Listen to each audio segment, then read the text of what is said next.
Udin Bui, kuatkanlah hatimu. Hidup ini takkan mudah bagi orang sepertimu. Direktorat Jenderal Pemasyarakatan, Kementerian Hukum dan HAM Republik Indonesia, bekerja sama dengan Shirts for Common Ground Indonesia, mempersembahkan sebuah serial sandiwara radio, Udin Bui. Udin Bui, kuatkanlah hatimu. Naskah karya Aris Nugraha, Taka Rabi, dan Murhananto. Teknik dan montase Sofyan Sulaiman, dengan sutradara Elsa Surya. Produksi PT Tukiem Production. Hidup ini takkan mudah bagi orang sepertimu. Dalam seri yang ke-17 ini didukung oleh Ferry Fadli sebagai Udin Bui, Ivonero sebagai Sri, Lukman Tambose sebagai Pak RT, Siska Jawa sebagai Endah, Bambang Jeger sebagai Bram, Hari Akik sebagai pendengar 1, Ashari sebagai pendengar 2, dan Asdi Suhastra pembawa cerita. Kuatkanlah hatimu. Hidup ini takkan mudah bagi orang sepertimu. Sahabat pendengar, marilah kemari, duduklah di sini bersama kami, jangan bersedih. Kita lanjutin cerita yang semakin memikat, yaitu Udin Bui. Akur, Bang. Setuju, Bang. Oke. Ya, siapa yang udah dengar cerita Udin Bui? Saya sudah. Saya udah, tapi belum, Bang. Situ bilang udah tapi belum. Gimana maksudnya? Udah pernah denger, tapi belum selesai. Oh gitu. Asal jangan kebalik aja. Kebalik gimana sih? Udah selesai tapi belum denger. Ya udah, sekarang ada yang ingat ceritanya sampai mana? Itu, Bang. Apa? Udin kedatangan Bram. Mm-mm. Terus dituduh Udin bantu Bram maling motor di kampung. Ya. Terus Udin difitnah.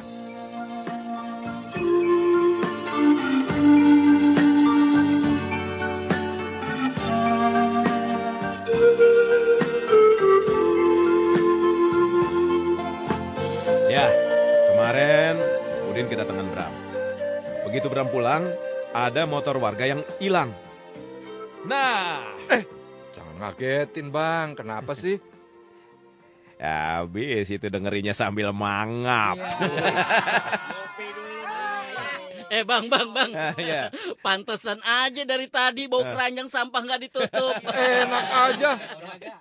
Emang saya makan sayur basi apa? Ya, kirain. Mulutnya udah ditutup nih. Cepetan terusin, Bang. Oke.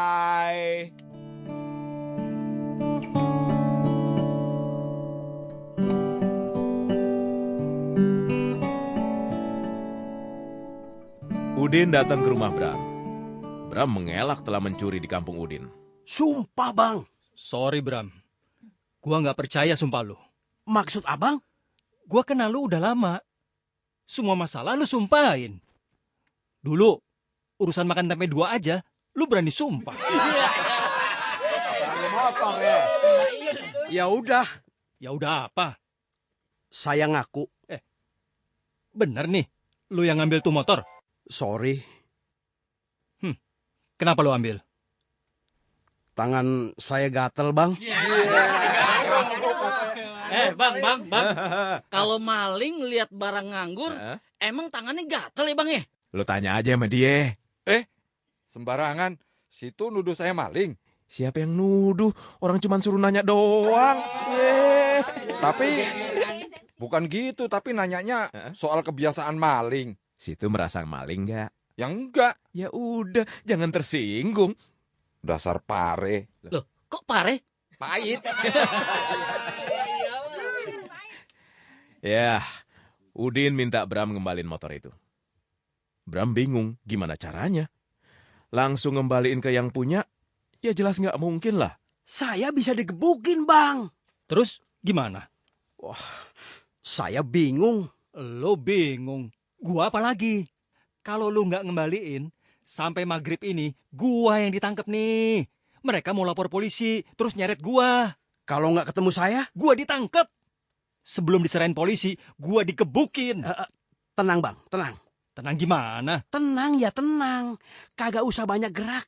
Kagak usah banyak ngomong. Itu namanya tenang. Kampret. Enak banget sih Bram ngomong. Dengerin dulu. Sekarang abang pulang aja. Ntar malam masalah ini udah beres. Kalau gua ditangkap, Nggak mungkin. kalau gua digebukin, Nggak mungkin. kalau gua dituduh malingnya, Nah, itu baru mungkin. enak aja loh. Dasar Bram. Ya bener aja. Malamnya, warga nggak datang lagi ke rumah Udin. Pak RT datang dan bilang kalau motor udah ketemu. Bang, Hah? ketemu di mana tuh motor, Bang? Ya tanya Pak RT dong, masa gua? Motor sudah ketemu. Ketemunya di mana Pak RT? Ya di kantor polisi lah. Oh, bisa aja tuh, Udin. Apanya yang bisa aja? Malingnya bisa aja tuh maling. Bener-bener sih Bram. Siapa yang nyangka motornya ada di kantor polisi? Maling sejati pakai otak. Emang kalau maling nggak sejati nggak pakai otak? Ya gitu deh. Ya, warga yang tadinya mau marah batal. Mereka juga dibujuk oleh Pak RT supaya nggak main hakim sendiri. Udin dan Sri jadi lega karena bebas dari tuntutan warga. Mereka mengucap syukur karena merasa ditolong oleh Tuhan. Bener tuh. Semakin pasrah, semakin gampang ditolong sama Tuhan. Tuh. Udin emang mulai kelihatan pasrah, Bang. Dan selain pasrah, mereka juga terus usaha. Terus nyoba buat ngembaliin kehidupan mereka. Sri kembali menggantungkan harapan dari jualan gado-gado. Udin mencoba mencari kerja. Sesekali menjadi tukang ojek. Tapi hidup normal memang gak gampang mereka raih. Ada aja cobaannya. Mau dapat masalah lagi? Ya, begitulah.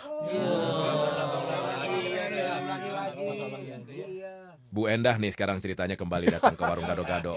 Bareng Dani sekarang anaknya yang masih berumur 8 tahun. Bu Endah pengen beli gado-gado. Dani mengikuti sambil menyeret mobil-mobilan miliknya. Wah, bakal seru nih pasti. Dengerin dulu. Iya deh, iya. Loh, kok masih jualan gado-gado toh, Mbak? Iya, Bu. Katanya Bang Udin udah punya banyak duit. Amin. Tapi masih nganggur juga ya? Masih, Bu. Lagi nyari kerja. Mesti gitu. Biar kelihatan sibuk. Mosok nggak kerja kok duitnya banyak. Entar dikira orang dapat duit dari cara yang nggak halal. Kan repot. Ya, moga-moga nggak ada yang mikir gitu, Bu. Jangan salah, Mbak. Pasti banyak yang mikir kayak gitu. Moga-moga mereka sadar. Susah bikin mereka sadar. Namanya juga orang banyak. Ini aja nggak benar. Dani, anak Bu Endah mendengar suara pedagang balon. Mami, beliin balon. Iya, ntar ya nak ya. Mami nggak bawa duit nih. Kita pulang dulu ya. Ya ilah. Masa manggilnya Mami? Ya emang bener, Mami. Kalau papi itu buat laki-laki. Yeah. Bukan gitu Bang. Maksud saya di kampung aja manggil Mami. Mas, emangnya kenapa? Yang lebih pantes manggil ibu atau bunda gitu. Kayak orang Belanda aja. Belum tahu kalau Bu Endah itu saudaranya orang Belanda. Emang begitu, Bang? Jadi kakeknya Bu Endah punya adik. Ya. Adiknya itu punya suami yang hobi mancing. Nah, mancingnya sama orang Belanda. Ya ampun. Saudaraannya di mana nih Bang? Dari mana ini? Suami adiknya, kakeknya Bu Endah itu, sama orang Belanda yang sama-sama hobi mancing, udah ngaku saudara. Mereka sering tuker-tukeran pancing. Buset. Bang, emang tuker-tukeran pancingan aja bisa jadi saudaraan? Situ nggak paham sih dunia pancinger. Kok pancinger, Bang? Orang yang hobi mancing kan disebut pancinger. Bagi mereka pancing itu udah kayak istri kedua. Nah kalau udah tuker-tukeran istri, kan udah lebih dari saudara namanya. Oh gitu Bang ya? Jadi... Udah. Dengerin tuh lagi, Bu Enda mau ngomong lagi tuh. Mbak Sri, aku ngutang dulu gado-gadonya ya. Itu, Dani minta beli balon. Duitnya aku pakai dulu ya buat bayar balon. Nggak apa-apa, Bu. Dani sedang melihat-lihat balon. Dani tampak senang. Dia lupa pada mobil-mobilannya. Nggak beli balon, Mbak? Mau tuker sama gado-gado? Wah, boleh juga tuh. Sri manggil Budi dan ngajak keluar. Sri mengambilkan balon buat Budi. Bu Enda membayar balon. Dani tampak senang. Setelah gado-gado selesai dibuat, Bu Enda dan Dani segera pulang. Budi main di depan rumah. Sering ngelanjutin bikin gado-gado. Begitu gado-gado selesai dibuat, tukang balon makan dengan lahap. Pasti gado-gadonya bikin seret. Kenapa emangnya? Gado-gado rasa balon karet. Bisa ke situ. Ya, waktu lagi main, Budi menemukan mobil-mobilan punya Dani yang tergeletak. Budi memainkannya. Tangan kiri Budi memegang balon, tangan kanannya memegang mobil-mobilan. Sibuk banget dia. Sri senyum ngelihat Budi seneng. Udah lama dia nggak ngelihat Budi seneng kayak gitu. Bang, Sri nggak ngelihat Budi main mobil-mobilan begitu Bang? Lihat, tapi nggak sadar. Kok bisa gitu Bang? Ya soalnya beberapa pembeli gado-gado lagi datang. Jadi dia sibuk bikin gado-gado gitu? Ya iyalah. Masa ada yang mau beli gado-gado, Sri malah main gundu? Ya, Sri bersyukur gado-gadonya banyak yang beli. Tapi dia nggak sadar kalau bahaya lagi ngintip. Bahaya apaan Bang? Bu Enda sama anaknya si Dani. Emangnya mau ngapain dia Bang? Hush, nanya melulu. Dengerin dong. Dani nangis sambil digandeng ibunya. Aduh, tadi kamu main di mana sih? Di sini. Bu Enda ngelihat Budi lagi main mobil-mobilan milik Dani. Bu Enda mengambil paksa. Hah? Kamu jangan sembarangan ngambil barang punya orang ya? Ada apa, Bu? Ada apa? Itu, anakmu ngambil mobil-mobilan anakku. Mungkin nggak sengaja. Mana ada ngambil gak sengaja. Mungkin tadi mobil-mobilan Dani ada di sini, Bu. Gak penting ya, gak penting. Pokoknya udah diambil sama anak kamu. Masya Allah. Gak usah nyebu-nyebu deh. Maling ya maling aja.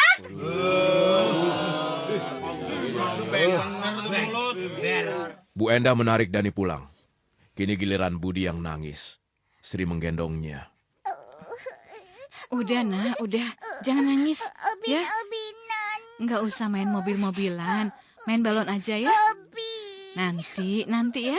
Kalau bapak sama ibu punya duit, kita beli mobil-mobilan yang bagus. Apa nih, Bu? Kapan ya? Bisa beli Kita beli mobil-mobilan. Udin keluar dari rumah. Ia nanya pada Sri, kenapa Budi nangis. Sri diam aja. Udin menggendong Budi masuk. Sri melanjutkan jualan gado-gado. Kenapa nangis? Opin. Mobilnya kenapa? Ain Opin. Ya udah, mainnya ntar aja. Loh, kenapa nggak mau? Opin. Aduh, gimana ya? Udin sedih melihat Budi masih merengek. Sebenarnya dia pengen beli apa aja buat Budi. Tapi Udin gak punya duit. Dipeluknya Budi dengan segenap hati. Dirasakannya detak jantung Budi di detak jantungnya. Udin bicara pelan. Nak, dengerin Bapak ya. Bapak belum punya duit. Doain Bapak ya. Kamu kan anak pinter. Ngerti masalah Bapak ya. Ngerti masalah keluarga kita. Bapak minta maaf ya nak ya.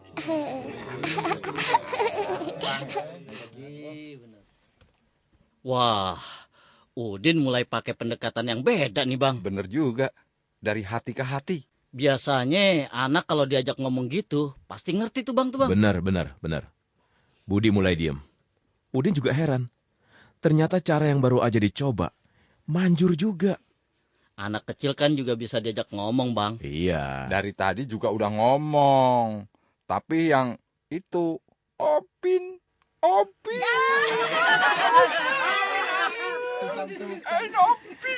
Ya, terusnya Udin ngajak Budi main balon di kamar.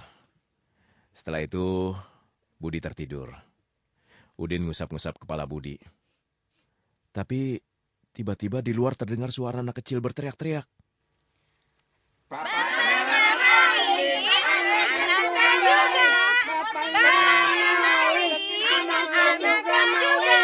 Udin segera keluar. Di luar, kelihatan 5 anak kecil seusia 8 tahunan sedang berdiri di depan pintu rumah Udin sambil berteriak-teriak. Begitu melihat Udin keluar dari rumah, anak-anak itu masih teriak-teriak. Maling, anaknya juga maling. Maling, anaknya Nggak boleh ngomong gitu. Kasihan si Budi. Anak-anak itu terus teriak. Anaknya juga maling. Nggak boleh ngomong gitu. Udin mendekati anak-anak itu, hendak bicara baik-baik. Tetapi anak-anak itu merasa Udin hendak marah dan memukulnya. Kabar! Bapaknya maling marah! Loh. Kok kabur? Anak-anak itu lari berhamburan. Rudi yang lari paling kencang tersandung batu dan jatuh. Kepalanya benjol. Udin mendekati hendak menolong. Tapi Rudi segera bangkit dan lari tunggang langgang.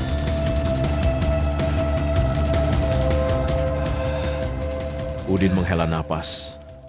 Sri mendekati Udin. Udah bang, biarin. Namanya juga anak-anak. Gak diapa-apain kok malah kabur. Udah, bantuin aja ngelayanin yang beli gado-gado. Udin terus ke warung gado-gado. Sri membungkus gado-gado. Udin disuruhnya ngupas kentang. Udin ngupas kentang dengan pisau. Agak kagok, tapi dikerjakannya juga. Ruli, ayah Rudi datang menggandeng Rudi. Mereka mendekati Udin. Udin melihat Ruli. Udin mendekati Ruli hendak menjelaskan masalahnya. Pisau buat ngupas kentang masih dipegang. Ada apa, Bang? Lu ngegebukin anak gue ya? Enggak. Jangan bohong lu. Dasar maling, tukang bohong lagi. Abang jangan ngomong gitu, Bang. Emang lu maling, tukang bohong kan? Udah kan ya. Saya nggak cari perkara. Kalau saya yang abang katain, saya ikhlas. Tapi kalau anak saya nggak terima. Anak ini suci, nggak ikut nanggung masalah saya. Alah, maling aja sok lo jadi bapak alim. Kita ngobrol di dalam rumah aja, Bang.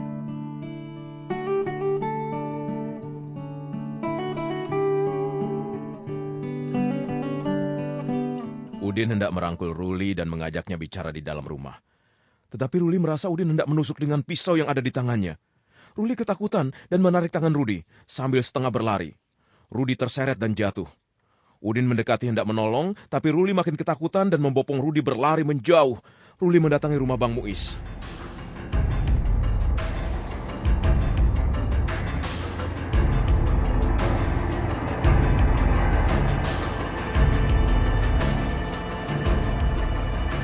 Anak ayah dikebukin sampai benjol. Gue nyamperin, dia udah bawa pisau. Mau nusuk ayah, untung aja ayah kabur. Ente kabur? Kagak kabur bang, cuma lari kencang. Lebih parah itu mah. Enggak cuman ayah bang, abang juga ditantangin. Yang bener ente, nama ayah disebut. Ya kagak disebut sih, cuma dia bilang, siapa lagi selain lo? Bawa ke sini, gitu katanya. Ya, tukang ngibul tuh. Yang nggak diomongin Udin, malah ditambah-tambahin. Dengerin tuh. Pejajaran tuh anak ya. Belum tahu aja dia. Yuk, kita samperin. Jangan berdua bang, yang lain kita samperin. Iya benar juga ya. Siapa tahu maling itu punya ilmu. Abang juga takut? Dikit. Nah, terusnya Ruli sama Bang Muiz nyamperin yang lain. Ruli ngedatengin Bang Mamit yang lagi jemur kasur. Nggak cuman ayah, abang juga ditantangin. Yang bener ente. Nama aneh disebut juga. Dia bilang, siapa lagi selain lu? Bawa ke sini. Ruli datang juga ke Bang Encang, Bang Icang, si Ipin, sama beberapa yang lain. Mereka membawa golok, pentungan, celurit, atau apa aja yang bisa buat mukul. Udin kaget. Warga mendatangi rumah Udin sambil teriak-teriak. Ya, mau nggak mau Udin terpaksa kabur. Warga mengejarnya sambil terus berteriak-teriak. Beberapa orang menyangka warga sedang mengejar maling, sehingga mereka juga ikut mengejar. Wah, abis deh riwayat si Udin. Waduh, kalau udah gini, abis aja deh dia. Udin lari terus. Kali ini Udin gak mau ketangkep dan mati konyol. Hormon adrenalinnya mengalir deras. Langkah kakinya berubah menjadi ringan. Larinya kencang. Buruan, Din, lari! Hap. Ngapain tuh? Kecepatan lari Udin melebihi atlet lari nasional. Melesat. Udin tanpa sadar bisa melakukan itu. Ia nggak mau kejadian ketangkepnya saat menjadi maling ayam berulang. Bisa jadi kali ini bukan cuma masuk penjara, tapi lebih dari itu. Bisa-bisa dia habis diajar massa. Gile, larinya kenceng banget. Punya ilmu apaan tuh orang ya? Bang Muiz dan beberapa orang lain terengah-engah. Beberapa dari mereka berhenti dengan napas tersengal-sengal. Ayo nyerah. Napasnya habis. Udah deh. Sekarang Udin mendekati seorang yang sedang membelah bambu. Lalu mengambil golok yang tergeletak. Udin berbalik dan pengejar berhenti. Gua kagak pernah cari perkara. Tapi kalau ada yang cari perkara, ayo maju. Gua kagak mundur bareng sejengkal. Warga semua diam. Mereka saling pandang.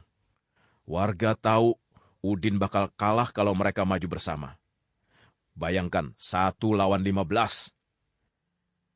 Besok mereka akan menyerang Udin. Nah, kok besok, Bang? Waktunya habis. Bang. Udin dikeroyok sampai mati apa cuma luka, Bang? Makanya tungguin besok. Sekarang aja, Bang. Udah gatel nih kuping. Besok. Kau pernah diasingkan dari kehidupan karena kesalahan yang pernah kau lakukan. Walau tak burung lekat teguhkanlah niat, kembali ke masyarakat sebagai insan bertobat. Demikianlah Sandiwara Radio Udin Bui yang dipersembahkan oleh Direktorat Jenderal Pemasyarakatan, Kementerian Hukum dan HAM Republik Indonesia, bekerja sama dengan Search for Common Ground Indonesia. Sampai jumpa.